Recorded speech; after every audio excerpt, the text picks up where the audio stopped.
For decades, we've been enchanted by the glittering gowns, the magical kingdoms, and the dreamlike romances of Disney princesses. But what if we told you that these beloved princesses were never actually royal? Yes, you read that right. Forget the castles, the tiaras, and the happily ever afters. Let's dive into the truth behind the fairy tales. None of these women were ever really princesses. Cinderella, the girl who lost more than a shoe. We all know the story. Cinderella is the humble girl who attends the royal ball, dances with a prince, loses her glass slipper, and eventually becomes queen. But let's get one thing straight. Cinderella was never a princess to begin with. Cinderella herself admits, "I didn't even want to go to the ball. I just wanted a quiet night in, maybe hang out with my mice friends." So, how did she end up in a palace, you ask? It's simple. Her fairy godmother got a little pushy. Cinderella went from scrubbing floors to waltzing with a prince, but even after she married into royalty, she wasn't all that into the whole queen thing. "Honestly, I'm more into interior decorating these days," she admits. "Castles are a bit overrated." Morale of the story? Cinderella was just a regular girl who happened to attend a fancy party and marry well. Definitely not born royal, and she's totally cool with that. Snow White, the unwilling sleeper. Snow White's story is often portrayed as a tale of a princess who escapes her wicked stepmother and finds love with a prince. But here's the twist.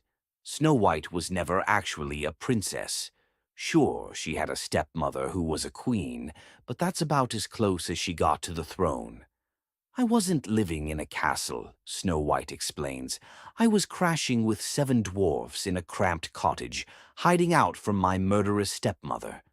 And let's not forget how she met her prince, while she was in a deep, enchanted sleep after eating a poisoned apple.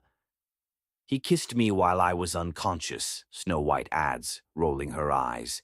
It's not exactly the start of a fairy tale romance. In the end, Snow White wasn't royalty, just a young woman with questionable luck in housemates and fruit choices. Ariel. A fish out of royal water. The Little Mermaid might be one of the most magical Disney stories, but Ariel's tale has been grossly misunderstood. Ariel wasn't technically a princess. She was more of a curious teenager with fins and a lot of questions about life on land. "I was never really into the whole ruling a kingdom thing," Ariel says.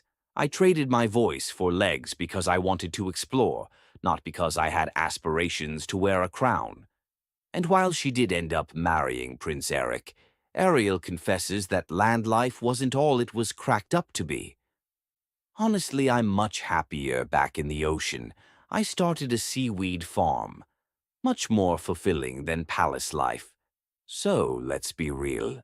Ariel was an adventurer at heart, not a princess bound to a throne.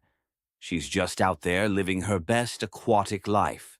Belle, the bookworm, with no time for royal titles. Belle is often portrayed as the bookish beauty who marries a prince who was cursed as a beast. But if we're being technical, Belle wasn't royalty either. "I never cared about becoming a princess," Belle reveals. "I was more interested in the library. The Beast's castle had the biggest collection of books I'd ever seen." So, did Belle marry a prince for love or for literature? "Let's just say the library was a huge selling point," she laughs. In truth, Belle was never a princess, nor did she care to be. Her love of reading far outweighed any desire for a crown or a throne. Rapunzel. The haircut herd, round the kingdom. Lastly, we have Rapunzel, the girl with the impossibly long hair, trapped in a tower, waiting for a prince to rescue her. Except, Rapunzel never really cared about the whole rescue by a prince thing. "I wasn't a princess," Rapunzel says. "I was just a girl with way too much hair and some serious parental issues." Rapunzel didn't marry into royalty either. She was more interested in finally cutting her hair and experiencing freedom. "Who needs a prince when you've got scissors?" she jokes. At the end of her tale, Rapunzel was more of a free spirit than a royal figure, living life on her own terms, no crown required. the truth behind the tales. So, what have we learned from these so-called princesses? None of them were ever actually born into royalty.